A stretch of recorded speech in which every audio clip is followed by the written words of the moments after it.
The crew of the Starship Voyager are perhaps some of the most famous individuals in Starfleet. Surviving and making the journey home through the Delta Quadrant certainly made some people legends. However, most of the USS Voyager's senior staff, or rather the bridge crew, were not actually the original crew of the ship. Who were they? In this Starship Explained video, we take a look at the original crew of the USS Voyager. I'm talking about those people who filled positions of Chief Engineer and First Officer, before the initial journey to the Delta Quadrant killed them. Let's explore.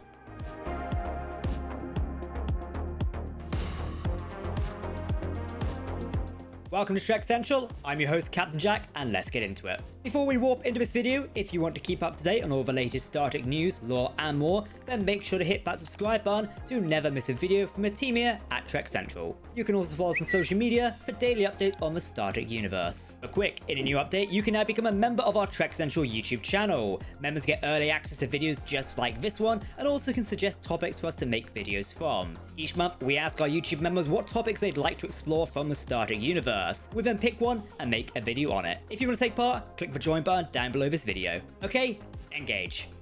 For the sake of this video, we won't touch on the crew members we knew survived Voyager's trip into the Delta Quadrant. The stories of Kathryn Janeway, Tuvok, Harry Kim, and Tom Paris, for example, are well known and shown throughout the run of the series. So we'll focus on who the original crew was, but did not make it over to the Delta Quadrant alive. Our first crew member of the USS Voyager to explore is the ship's original First Officer. When the ship was launched under the command of Captain Kathryn Janeway, on the mission to investigate and locate the Marquis raider, Valjean. Who was he? Holding the rank of Lieutenant Commander, Cavett made his disdain about the presence of Tom Paris on board very clear to Ensign Harry Kim, along with the Chief Medical Officer. Cavett's time as First Officer was short-lived. Upon Voyager entering the Badlands, the Starship would be pursued and then hit by a massive displacement wave, which was later discovered to have been generated by the Caretaker's Array. The impact and damage to Voyager resulted in many crew members' deaths. Cavett was thrown across the bridge as he attempted to secure himself. He would later be replaced as First Officer by Commander Chakotay. But who was Cavett? Well, the canon of the Star Trek universe tells us very little info about him.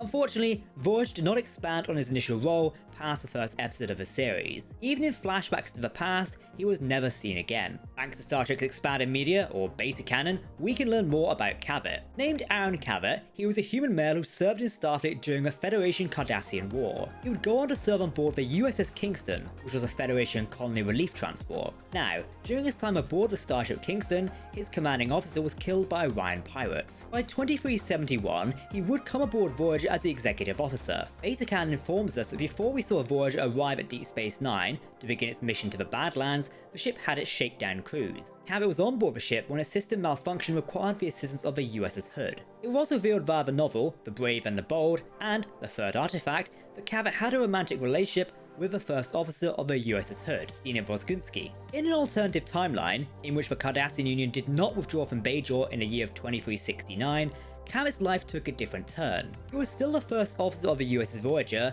which in turn was not stranded in the Delta Quadrant. His relationship with Captain Jamie was expanded upon. Typically, the pair both enjoyed a drink in the mess hall after their shifts. Jamie would reflect that she could not imagine running Voyager without Cavett on board.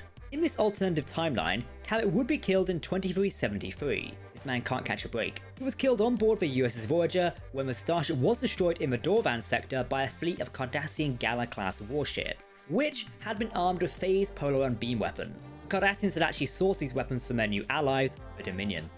Not much is known about Voyager's original chief engineer. In fact, in Star Trek's canon, he does not even have a name. It's worth noting that the gender of the chief engineer was also not established on screen. In his report to Captain Janeway, Joe K reported that the chief was dead. Eventually, Janeway and newly installed First Officer, Commander Chakotay, would have to decide on who to succeed this mysterious individual, Joe Carey, who is next in line, or B'Elanna Torres. Star Trek's extended canon does contain information about Voyager's original chief engineer. Once again, the book The Brave and the Bold provides us with the details. Voyager's original chief engineer was Lieutenant Alexander Honnesberg. In 2368, Lieutenant Honnesberg would be serving in Starfleet and assigned to the USS Cairo as the chief engineer. He would serve under Captain Edward Jellicoe. The chief would not hide his dislike for Jellicoe's command style. When the new first officer came on board, Leslie Wong, Honnesberg remarked to her that he had been stationed aboard the Cairo for some time, therefore growing used to working extra shifts for no good reason. This comment almost caused him issues. Commander Wong initially considered his comments insubordinate towards Captain Jellicoe. However,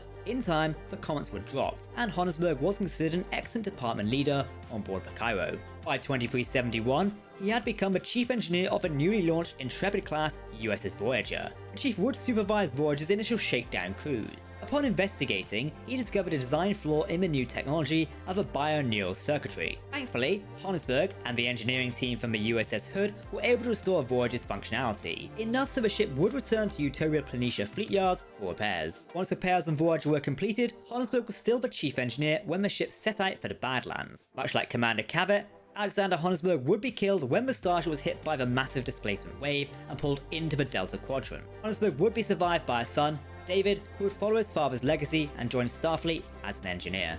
When we talk about the USS Voyager's chief medical officer, we all think of a doctor. While the emergency medical hologram did a fantastic job, he was not the original chief medical officer of the ship. We actually meet the original doctor in the very first episode of Starship Voyager. Tom Paris and Ensign Harry Kim would report to him upon their arrival on Voyager, while she was still docked at Deep Space Nine. The CMO was never given a name. Now we're back to the expanded media again. Most of our information about the original chief medical officer comes from two books. The first being the autobiography of Catherine Janeway, and then the Voyager novelization of Caretaker, the first episode. The CMO's name is given Lieutenant Commander Laurie Fitzgerald. He originally served with Catherine Janeway on board the Albertini. Janeway served on the ship as a science officer and would befriend both the Doctor and also Tuvok at the same time. At some point, Fitzgerald would also be stationed on Caldic Prime as the chief surgeon. It was here he also heard about Tom Paris, who was also stationed on the same location. By 2371, Fitzgerald held the rank of Lieutenant Commander and was assigned to the newly launched USS Voyager. While there's no information to suggest this, we could theorize that due to his friendship with Janeway, perhaps she selected him for the role. Upon the arrival of Ensign Harry Kim and Tom Paris, he would perform physicals on both. Fitzgerald would not hide his dislike of Paris, going as far as to warn Kim about the man, along with First Officer Cavett. Unfortunately, like the other members of Voyager's original crew, the CMO was killed upon Voyager's transportation to the Delta Quadrant. It seems he was not killed by the displacement beam itself, rather the damage inflicted upon Voyager. Systems overloaded during the ship's journey, causing a console to explode in sickbay, killing Fitzgerald and his entire staff. The unnamed Vulcan nurse was among the casualties in sickbay. You see her briefly in Caretaker. Helm Officer Lieutenant Stardy was another one of Voyager's original crew. A female Betazoid, she was assigned to the helm position on Voyager's bridge under Captain Catherine Janeway. At this point in the video, you can guess what would happen to Stardy. But what else do we know about her? Quickly, to the expanded media. Born in 2347 as Veronica Stardy, she would enter Starfleet Academy in 2364. By 2368, Stardy had graduated from the Academy and been promoted to the rank of Ensign. She would obtain her third level pilot certification and be assigned to the Mars-Saturn run in the Sol system. In 2369, Stardy would be promoted to the rank of Lieutenant Junior grade. Her promotion also saw her assigned to the prototype vessel of the USS Intrepid. This ship was a prototype of the Intrepid-class line of starships, of which the USS Voyager would be a part of. Stardy played a vital role in the Intrepid's testing. Her skills saw the increase of pilot efficiency by 33%. In a mission near Alpha Draconis in 2370, Stardy managed to maneuver the Intrepid around an uncharted quantum filament field. And Stardy would finally be promoted to the rank of full lieutenant in 2371, and was assigned to the USS Voyager as the con officer. Before she officially boarded the newly launched Intrepid-class starship, Stardy would be assigned to transport Mr. Tom Paris via shuttlecraft from Starbase 41 to Deep Space Nine. While on the journey, she would reject Paris's not-so-subtle advances towards her. Like much of Voyager's original crew, Stardy would meet the same fate as Cavett and the original Doctor, when the ship was flung into the Delta Quadrant. Having attempted to take Voyager safely through the displacement field, the helm console was compromised and Stardy was killed. Much like Commander Cavett, Stardy was also present in the alternative timeline where Voyager had not been transported to the Delta Quadrant, due to Cardassian not withdrawing from Bajor in 2369. She retained her position on Voyager's helm console, but would be killed in 2373 in the same fate as Commander Cavett.